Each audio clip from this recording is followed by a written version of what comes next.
So I don't know if you guys can see this, but there is currently steam all through my cab, and that's because of this. Now all this, I just put that rag there this morning when I started it. So it seems that it starts leaking, gets to 180, and then it seals itself, and now it's just burning everything off. But see, I don't want it to keep doing that. I want it to permanently seal. So I think I might have to take it apart, take the heater core out, and find somebody to do it, because I don't know enough about it. Alright, bye. Just got home.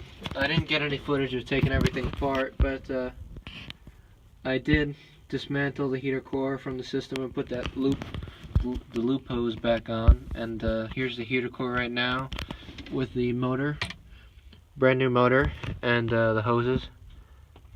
So I'm gonna send this to somebody to get fixed and hopefully repaired and rebuilt or whatever it has to be done to make this run and not leak. So alright, bye.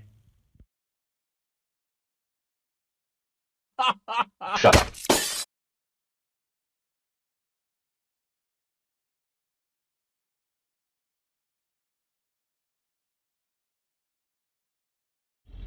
So I just started my truck this morning, and when I put my foot in on the clutch, I don't know if you can hear this, but